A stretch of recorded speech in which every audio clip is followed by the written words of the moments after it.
Welcome to Seseo Stream Channel. Today's drama and suspense film is titled Anonymous, from 2016. Alex is an only child from a poor immigrant family. He enjoys spending time on the computer and soon discovers how to make money on the relatively unregulated internet. However, his ambitions take him too far, and the young man finds himself at the epicenter of a black market and hacker attacks that make global headlines. This film is based on true events.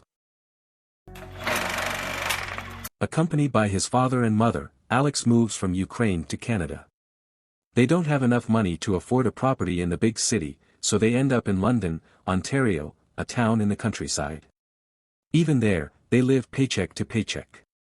The mother works tirelessly as an accountant at a bank, while the father has never managed to integrate into society in a foreign country or make any friends there. Alex also has difficulty interacting with others, and his mother's computer becomes his only friend. He transitions from playing games to programming and studying the banking system. His idols are Bill Gates and Steve Jobs. He dreams of making the world a better place and, even as a student, he discovers ways to earn money online without leaving his home. It was boring, but it was easy money. For every 1,000 clicks, I made $20. However, this isn't enough to truly make a difference or earn enough money for the expensive higher education in Canada. Meanwhile, his parents remain unhappy and continue to argue due to the harsh living conditions. But one day, Alex hears on TV about a news report regarding a hacker attack on the stock exchanges, orchestrated by an individual named Zed and his organization on the dark web. Zed makes an announcement that is broadcasted on news channels worldwide. We will fight back. We will bring them down. This is just the beginning. Upon returning home, the guy finds his mother in distraught tears. She has been laid off from her job at the bank, and now the family could face eviction as they lack the savings to keep up with the mortgage payments. Without hesitation, Alex gives his mother all the money he had saved up for college from his jobs, which would last for a few months. He becomes angry at the employer responsible for his mother's situation. Additionally, the deadline for enrollment is approaching, and he urgently needs the money for the upcoming semester. It's at this point that he recalls the dark web.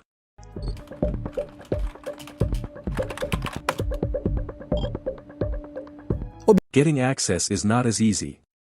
The first task is to steal a credit card number. For this, Alex creates a fake online store, and a bully from his school takes the bait and leaves his information for a purchase. That's how the guy manages to reach the first level of access to his profile and becomes an accomplice. Thanks to him, Alex can start reselling items. He doesn't think much about why they can be bought for a much cheaper price on the dark web than in a store.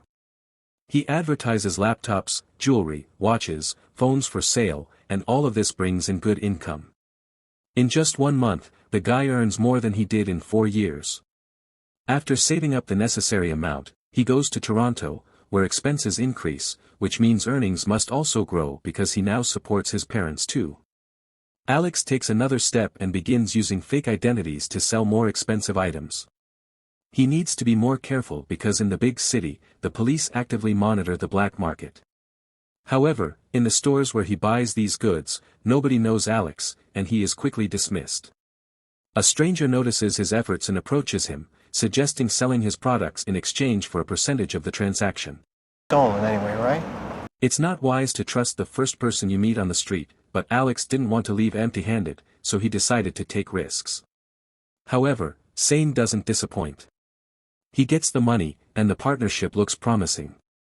The clever and sociable young man has many useful contacts, and he and Alex start working together, selling more and more merchandise. Sane teaches Alex how to deal with participants in the black market, including the police, upon whom much depends. They have special offers for both parties. Steal from this time. I didn't steal him, Tommy. I know somebody that works for the watch company. Get him for a good price. He launches another attack on the banking systems and makes a statement in which he compares bankers who offer extortionate loans to traffickers and criminals. These words leave a strong impression on Alex. After all, his parents are also trapped in lifelong mortgages, which drive him to take these risky actions. The guy decides to completely abandon his university studies and embark on a Robin Hood-style mission, using Sane's connections to target wealthy and unscrupulous individuals. They manage to obtain an unlimited credit card from one of them and, using fake passports and disguises, withdraw a large sum from their bank account. Despite the audacity of the plan, their actions remain unpunished while Sane spends his time in nightclubs.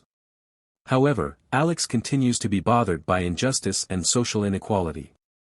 He decides to strike at the bank where his mother was fired. On the appointed day, he visits a branch pretending to apply for a loan and secretly inserts a USB drive into one of the employees' computers. The computer starts to malfunction, and Alex is about to leave, but this time, things don't go as smoothly. Sir! Excuse me, sir. Fuck. Excuse me, can you come with us?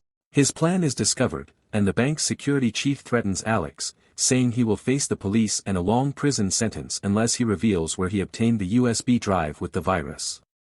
Not wanting to disclose the dark web source of the device, the hacker suggests making a deal. Acordo. I mean, it doesn't look good for you that an 18-year-old was able to break into the bank and steal all this information. He will eliminate the system vulnerabilities, and the bank can spin the whole incident as an internal security check, without damaging its reputation with customers.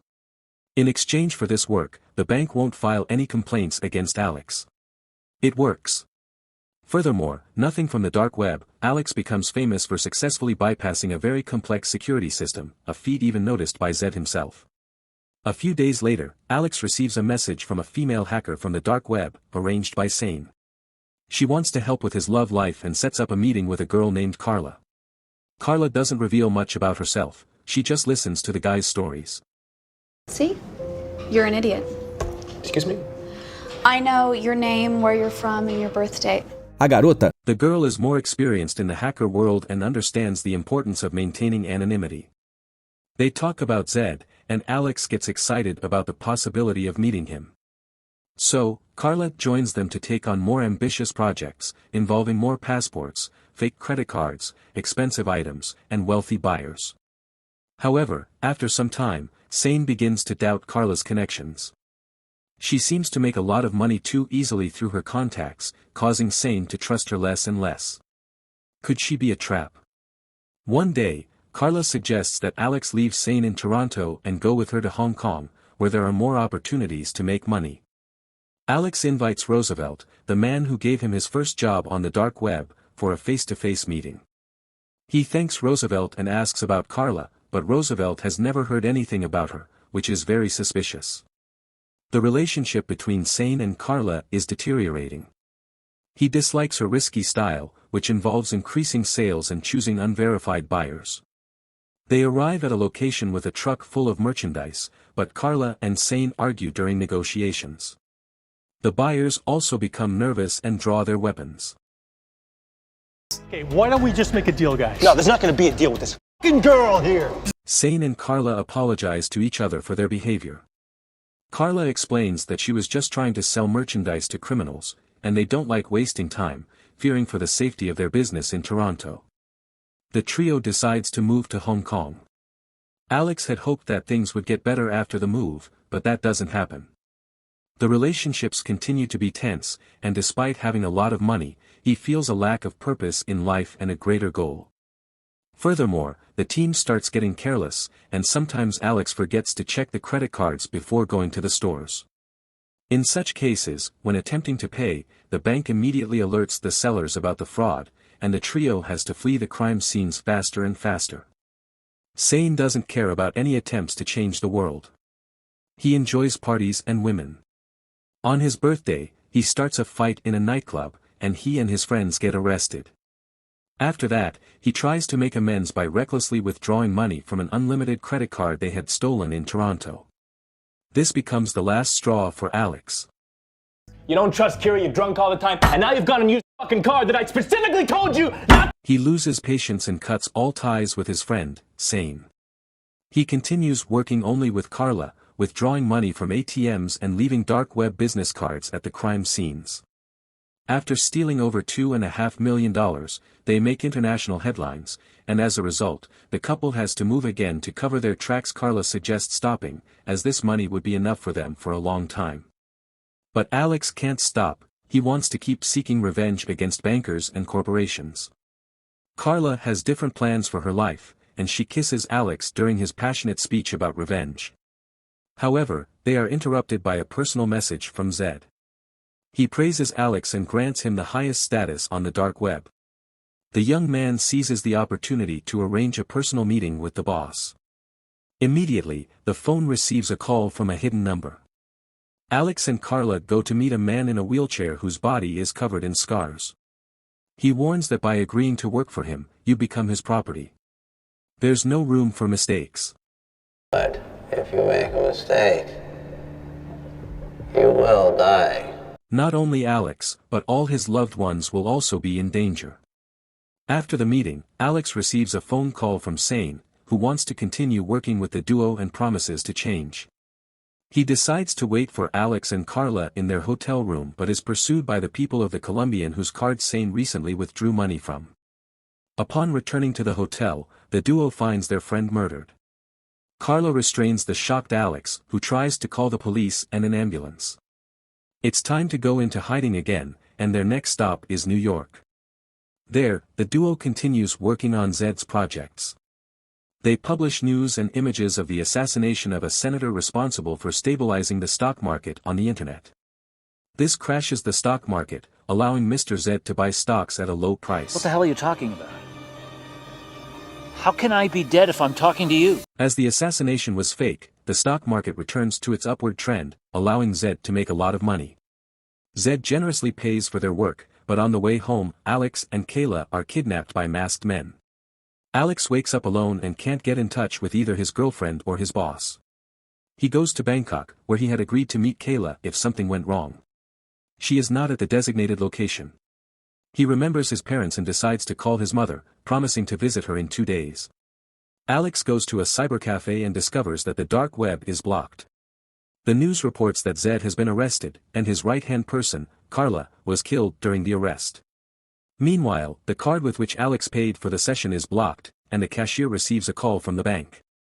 Alex doesn't believe in Carla's death but doesn't have time to investigate whether she left any clues indicating that she is alive. The police arrive at the scene and take him away. He is accused of fraud and sent to serve his sentence in a Thai prison. Being completely isolated from the rest of the world, the uncertainty and loneliness drive Alex to a state of madness. Locked in his cell, he begins to contemplate life, reads extensively, and gradually shifts his perspectives and priorities. O que o salva é pensar na sua mãe que o espera. 2 anos depois, o cara é solto. Isso tudo sem revelar que ele estava preso com um nome falso. Na saída, ele encontra a Kyra sã e salva. Na verdade, ela mesma foi presa uma vez e fez um acordo com a polícia. Depois disso, a garota trabalhou disfarçada e usou o Alex para conseguir entrar em contato com o Zed. Mas ela começou a ter sentimentos reais pelo Alex e queria muito se esconder com ele, tanto das autoridades quanto do Zed. No entanto, a polícia foi mais rápida que ela, o separou e sequestrou o Alex. A Kyra dá para o Alex seu passaporte verdadeiro, para que não haja problemas sobre sua ficha criminal na fronteira. O hacker ganha uma segunda chance de viver a vida como uma pessoa honesta. Kira, well, I was just happy she was alive. Do you think Alex will be able to achieve success honestly, or will the memory of easy money continue to haunt him? Don't forget to subscribe to the channel and leave your like so that cool stories can be published as soon as possible.